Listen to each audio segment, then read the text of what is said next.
Você constitui a holding em outro país, que não vai ter esse impacto sobre a doação, ok? Ou em outro estado, né? Que não vai ter esse impacto sobre a doação, e aí você faz a doação nesses outros países, dentro desses outros países. O que acontece?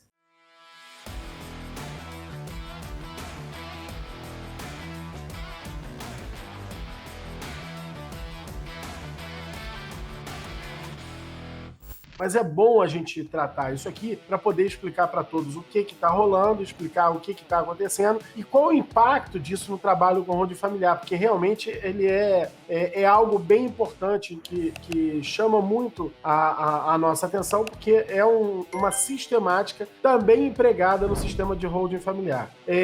Não são poucas as famílias que têm um volume patrimonial maior e que fazem uma opção, e vejam só uma coisa, não tem nada de ilícito nisso, né?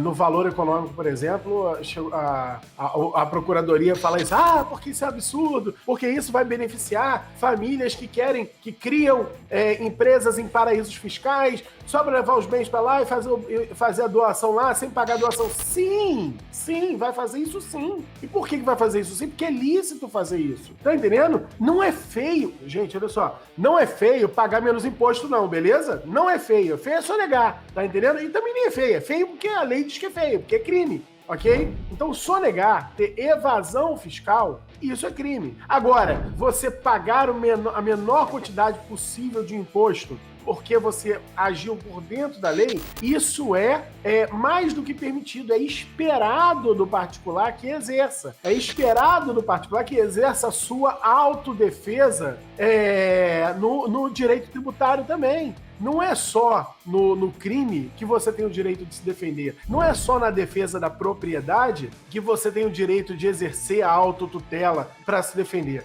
Em termos tributários, é esperado do contribuinte que haja no sentido lícito, tá, de pagar a menor carga tributária possível. E famílias que têm um volume patrimonial maior e tem muito a perder, comumente também fazem uso desse expediente, para não ter que pagar imposto de doação algum dentro do Brasil. Fazem da seguinte maneira: como é que normalmente isso é feito? O sujeito constitui uma sociedade fora do Brasil, ok? Em outro país, uma holding fora do Brasil, em outro país, e transfere para esta holding o patrimônio dele, fora do Brasil.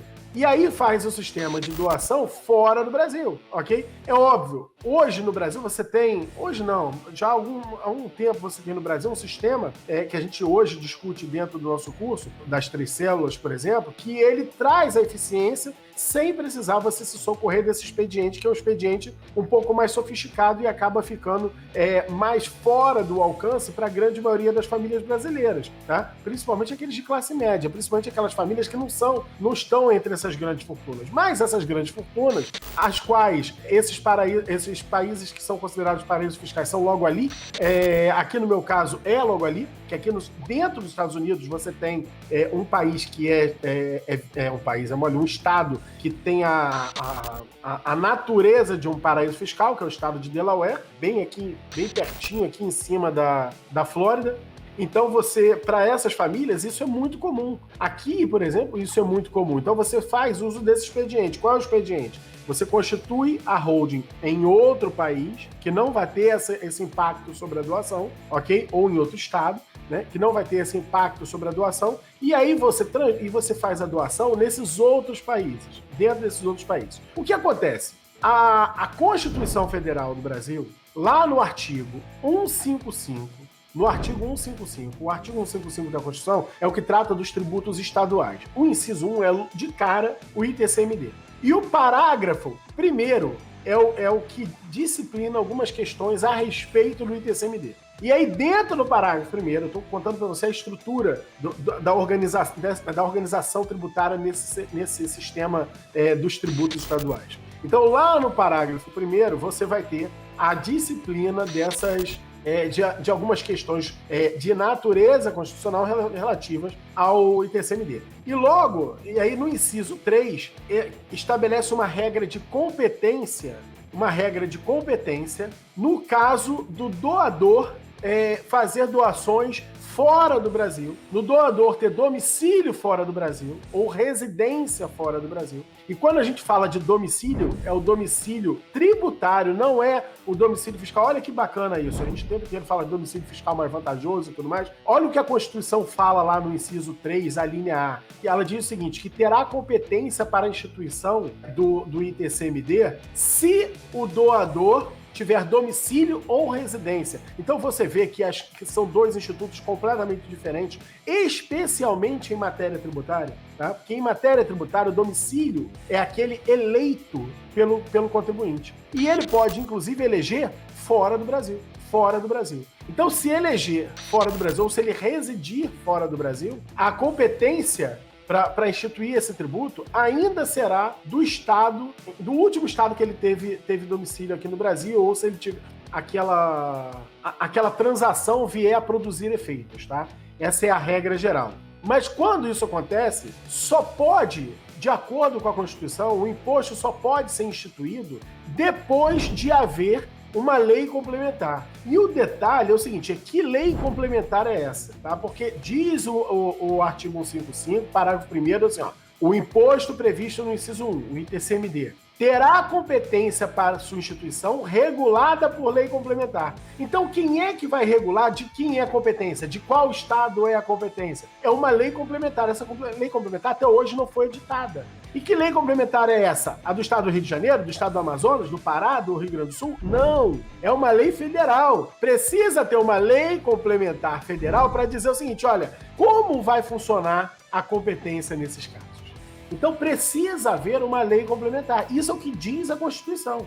Porém, não é isso que fazem os estados. Dos 27 estados do Brasil, tá, das 27 unidades da Federação do Brasil, que inclui o Distrito Federal, 22 cobram o ITCMD para doações feitas fora do Brasil. E estabelecem suas próprias leis complementares, o que precisa ser regulamentado. Então isso é o verdadeiro samba do crioulo doido. Isso não pode ou não poderia acontecer. E aí, uma dessas famílias que tinha muito a perder, mais precisamente em torno de 40 bilhões de reais, né, em torno de 40 bilhões de reais, ajuizou a ação e falou assim, não, eu não quero pagar esse imposto não, pode devolver aqui esse valor que chegou a ser cobrado.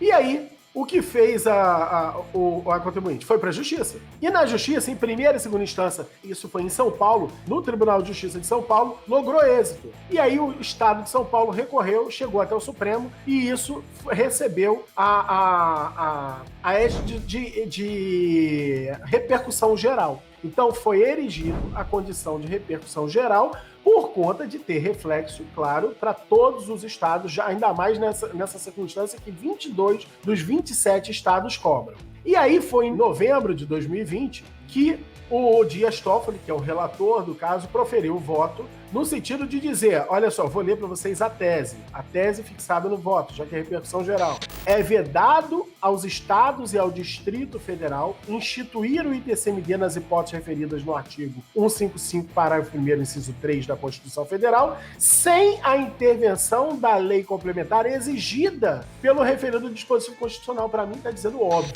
tá? Para mim está dizendo óbvio. Para mim isso aqui seria de 11-0.